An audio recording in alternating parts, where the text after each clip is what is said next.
దేవతాంబుడి తస్మై బ్రహ్మతి బ్రహ్మచారి కీర్తిం ప్రయాన్నుడు వాగదేన వైన ప్రణేది బ్రాహ్మణాశే ఉద్ధరేత్తు బ్రాహ్మణో వైసర్వాదేవతా సర్వాగ్రేవైనం దేవతాది ఉద్ధరతి యావతీర్వై దేవతా సర్వా వేదైది బ్రాహ్మణేభ్యో వేదైభ్యో దివే దివే నమస్కూర్యాః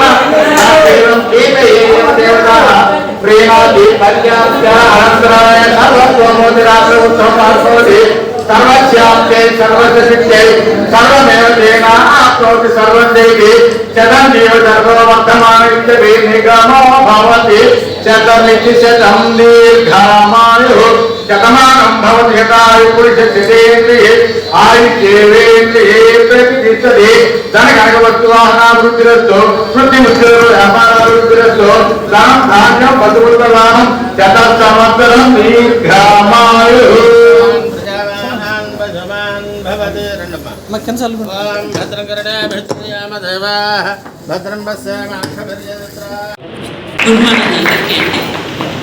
మీ ఆర్గనైజేషన్కు తర్వాత ఆర్గనైజేషన్లో లేకుండా ఉండవచ్చిన వాళ్ళందరికీ కూడా గుడ్ మార్నింగ్. చిన్న ఇది ఏంటంటే చాలా చోట్ల నుంచి నాకు రోజు ఈరోజు ఆర్ఎంపీ మీద కంప్లైంట్ లేదు అనేది ఉండదు. నేను ఆల్రెడీ మీ అందరికీ ఫస్ట్ వచ్చినప్పుడే చెప్పాను. ఎవరు ఉందండి కానీ ఇన్వెస్టిగేషన్స్కి పంపిస్తున్నారు. ఓకేనా? ఇన్వెస్టిగేషన్స్ దగ్గర నేను ఒక స్కాన్ సెంటర్లో రెఫర్డ్ బై ఆర్ఎంపీ అని స్కాన్ సెంటర్లో కూడా ఉంటున్నాయి. ఆ డాక్టర్ కూడా పనిష్మెంట్ ఇచ్చాను. అది మరి మీ లిమిట్స్ క్రాస్ చేసి మీరు ప్రాక్టీస్ వరకు ఎందుకు తీసుకెళ్తారు? నేను మీ అందరికీ ఫస్టే ఇన్స్ట్రక్షన్స్ ఇచ్చాను. మీరు లిమిటేషన్స్ చూసుకొని మీరు ప్రాక్టీస్ చేసుకోండి. ఆ లిమిటేషన్స్ క్రాస్ చేసి ఏ లెవెల్ అంటే ఆ లెవెల్కి అయితే కరెక్ట్ కాదు. ఓకేనండి? అదే డ్యూటీలో ఉంటున్నారు. ఓకే, చాలా చోట్ల ఇంటీరియర్గా ఉన్న చోట్ల మీరు ప్రాక్టీస్ చేస్తున్నారు. ఉందండి కానీ ఇన్వెస్టిగేషన్స్కి పంపిస్తున్నారు. ఓకేనా? ఇన్వెస్టిగేషన్స్ దగ్గర నేను ఒక స్కాన్ సెంటర్లో రెఫర్డ్ బై ఆర్ఎంపీ అని స్కాన్ సెంటర్లో కూడా ఉంటున్నాయి. ఆ డాక్టర్ కూడా పనిష్మెంట్ ఇచ్చాను. అది మరి మీ లిమిట్స్ క్రాస్ చేసి మీరు ప్రాక్టీస్ వరకు ఎందుకు తీసుకెళ్తారు? నేను మీ అందరికీ ఫస్టే ఇన్స్ట్రక్షన్స్ ఇచ్చాను. మీరు లిమిటేషన్స్ చూసుకొని మీరు ప్రాక్టీస్ చేసుకోండి. ఆ లిమిటేషన్స్ క్రాస్ చేసి ఏ లెవెల్ అంటే ఆ లెవెల్కి అయితే కరెక్ట్ కాదు. ఓకేనండి? అదే డ్యూటీలో ఉంటున్నారు. ఓకే, చాలా చోట్ల ఇంటీరియర్గా ఉన్న చోట్ల మీరు ప్రాక్టీస్ చేస్తున్నారు. ఓకే, నేను కాదని చెప్పాను. అక్కడ అంటే ఏదో ఒక హెల్త్ అడ్వైస్ ఇవ్వడానికి వాళ్ళకి నీడీ పీపుల్కు ఖచ్చితంగా మీరు సర్వీస్ చేస్తున్నారు. నేనైతే అది యాక్సెప్ట్ చేస్తాను.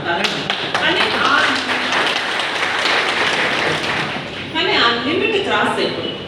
ఏదైతే ఒక లైన్ ఉందో మీరు చదువుకున్న దానికి మీరు చేస్తున్న దానికి ఎవరు చేయాలనే దానికి ఒక ప్రతి దానికి ఒక లైన్ ఉంటుంది. ఆ లైన్ మీరు ఎప్పుడు క్రాస్ అయిపోయింది. అలా క్రాస్ చేస్తే దానివల్లనే నాకు చాలా చోట్ల నుంచి డైలీ కంప్లైంట్స్ ఉంటున్నాయి. వీడియోలు కూడా పెడుతున్నారు. మీరు ఏ పనులు చేస్తున్నారని వీడియోతో సహా నాకు ప్రూఫ్స్ వస్తున్నాయి. ఓకేనా?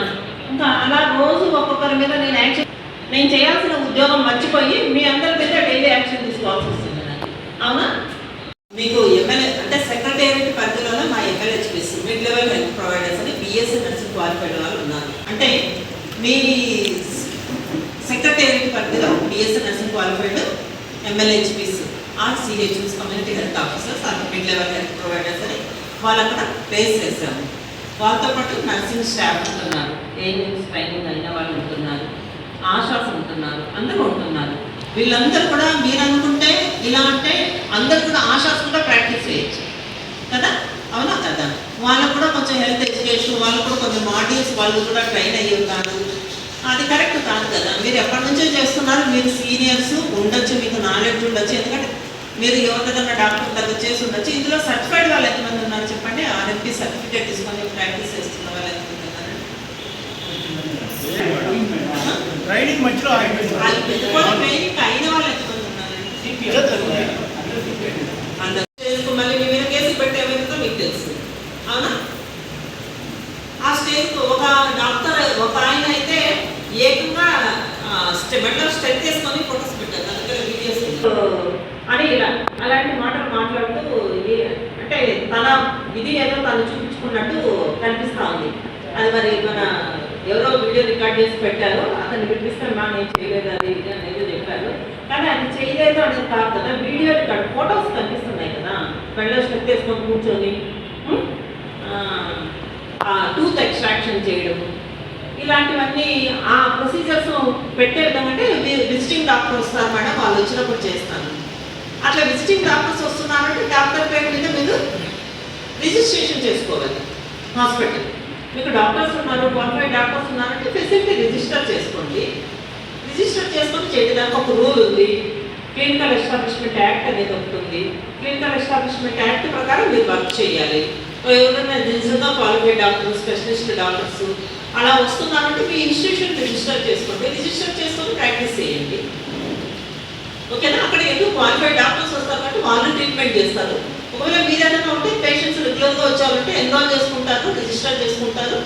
పలానా డాక్టర్ పలానా రోజు వస్తారు అంటారు, ఆ రోజు మీరు ఆ డాక్టర్ వచ్చిన రోజు ట్రీట్మెంట్ చేయడానికి వాళ్ళు పిలిపిస్తారు. అది కరెక్ట్ ప్రొసీజర్. ఓకేనండి? ఇలా అందరూ కూడా అందరికీ ఎవరు కూడా ఇలా మీ దగ్గర ఒక నేను డ్రగ్ ఇన్స్పెక్టర్ కూడా ఒకసారి కాల్ చేశాను. డ్రగ్ ఇన్స్పెక్టర్ కూడా 2-3 సార్లు విజిట్ చేశాను. మీ ఎవరి దగ్గరకు కొన్ని చోట్ల పంపించాను. డ్రగ్ ఇన్స్పెక్టర్ ఏమంటారు, డ్రగ్స్ మీ దగ్గర ఇన్ని డ్రగ్స్ దొరికితే కూడా వాళ్ళు కేసు ఫైల్ చేస్తారా? చేస్తారు. మరి అలాంటివి ఫార్మసీ లేకుండా డ్రగ్స్ పెట్టుకుంటున్నారు, ఐవీ పిల్స్ పెట్టుకుంటున్నారు, కౌంటర్ మీద మీరు ప్రాక్టీస్ చేస్తున్నారు. ఇది అంతా ఎంతవరకు కరెక్ట్ అనేది మీరు ఆలోచించండి. ఎవరు చిన్నపిల్లలు కాదు, మీకు ఎవరికి కూడా రూల్ పొజిషన్ తెలియకుండా ఎవరు లేరు, అందరికీ రూల్ పొజిషన్ తెలుసు. కానీ అవన్నీ క్రాస్ చేసుకొని కూడా మీరు ఇరెగ్యులర్గా చేయడం అనేది అయితే కరెక్ట్ కాదు. అది అందరూ గుర్తుపెట్టుకోండి. మీరు అక్కడ ప్రథమ చికిత్సా కేంద్రం అంతేనండి, ఫస్ట్ ఎయిడ్ వరకు మాత్రం. ఎవరైనా బ్లీడ్తో వచ్చారు అప్పుడప్పుడు మీరు డ్రెస్సింగ్ చేసి పంపిస్తారు, నియర్ బై ఫెసిలిటీకి పంపించగలరు అంతే. లేదు ఏదైనా వచ్చారు, ఫీవర్ ఇంకోటి ఏదో వచ్చారు ఎమర్జెన్సీ, మీరైతే పారాసిటమాల్ చెప్పగలరు. కానీ ప్రతి డ్రగ్తో మీరు మీ నాలెడ్జ్లో మీరు ఏం చేస్తాం అంతా ఏమీ లేకుండా పోయేదాకా మనం అక్కడ ఇన్వెస్టిగేషన్స్ ఇక్కడ ఇన్వెస్టిగేషన్స్ అని ఆ ట్రీట్మెంట్లని ఈ ట్రీట్మెంట్లని పెట్టడము, ఇది చేయడం ఎంతవరకు కరెక్ట్ అంటారు. అలానే ఇంకొక విషయం కూడా డ్రగ్ రెసిస్టెన్స్, అది నేను ముఖ్యంగా మీతో మాట్లాడాల్సిన విషయం. డ్రగ్ రెసిస్టెన్స్ ఇప్పుడు మనకి మీరు మెయిన్ ముఖ్యంగా మాట్లాడితే ట్యూబర్క్యులోసిస్ మీద ఏం చేస్తారు, మేమేం చేస్తున్నాం ఇప్పుడు కాఫ్ మోర్ దాన్ 14 days ఏదన్నా చెప్తే మామూలు మీ అందరికీ తెలుసు, అందరూ వినే ఉంటారు, చదివి ఉంటారు మీరందరూ, ఎందుకంటే అందరూ ప్రాక్టీస్ చేస్తున్నారు కాబట్టి. Evening rise of temperature, loss of weight, అవునా, లాస్ ఆఫ్ అపటైట్, తర్వాత more than 14 days of cough, ఇవన్నీ ఉన్నాయనుకోండి. మనం ఏం చేస్తున్నాము, స్ఫోటం ఎగ్జామినేషన్ పంపిస్తున్నాము. కానీ మీరేం చేస్తారు, ఒక 5 రోజులు ఐవీ యాంటీబయాటిక్ పెడతారు, ఓకేనా. ఆ తప్ప 15 రోజులు వాడికి కాపు అన్నీ తగ్గిపోతాయి.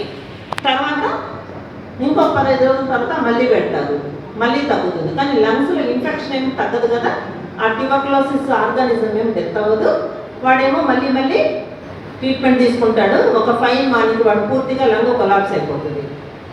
ఓకే, లంగ్ మొత్తం పాడైపోయి మొత్తం ట్యూబర్క్యులోసిస్ స్ప్రెడ్ అయిపోయి వాడు అప్పటికే ఒక 10 మందికో 20 మందికో స్ప్రెడ్ చేసి ఉంటాడు. మన దగ్గర టీబీకి ఫ్రీ ఆఫ్ కాస్ట్ ట్రీట్మెంట్ ఇస్తున్నాము. దాంతోపాటు గవర్నమెంట్ నుంచి లేదు, మన కలెక్టర్ గారు కూడా 7 అంటే ఒక 700 రూపీస్తో ప్రోటీన్ డైట్తో ప్రతి పేషెంట్కు మన దగ్గర ఉన్న టీబీ పేషెంట్స్ అందరికీ కూడా ఫుడ్ ఇవ్వడానికి, హై ప్రోటీన్ డైట్ ఇవ్వడానికి కలెక్టర్ గారు కూడా ఇస్తున్నారు పేషెంట్స్ అందరికీ కూడా డైట్.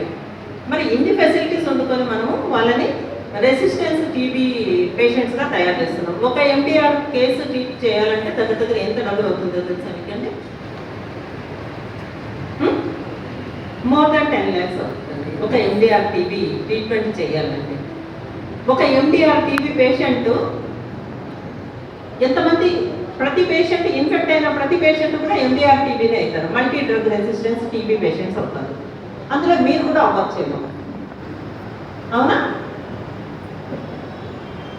కాబట్టి ఇలాంటివన్నీ చేయకుండా ఇన్ టైంలో రెఫరల్ ఏ టైంకి ఎక్కడికి పంపించాలి, ఈ హాస్పిటల్కి పంపిస్తే వాళ్ళు టీబీకి క్లీన్ చేసుకుంటారు, ట్రీట్మెంట్ ఇచ్చుకుంటారు. తర్వాత ఇంకా ఇప్పుడంటే ఆల్మోస్ట్ మీరందరూ కూడా ఏదో అందరూ కూడా డిస్పోజబుల్ నీడిల్సే వాడుతున్నారు. నాకు దానివల్ల హెచ్ఐవీలు ఎంత పెరిగాయండి? ప్రీవియస్గా హెచ్ఐవి ఎంత ఉంది? హెచ్ఐవి ఒకటి, హెపటైటిస్ బి, కాబట్టి చాలా రకాల జబ్బులు స్ప్రెడ్ చేసేసాము ఆల్రెడీ, అన్నీ చేసేసారు. ఇప్పుడు ఇంకా ఇవన్నీ ఆపేసేయండి. ఇంజెక్షన్స్ వేయడం అనేది అసలు అవసరం లేని విషయం.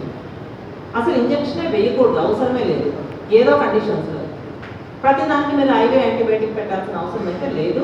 ఆ ఆలోచన, ఆ ప్రాక్టీస్ మానేయండి. సొసైటీ మీద కొంచెము అంటే ఈ సొసైటీ బాగుండాలి అని ఆలోచించండి.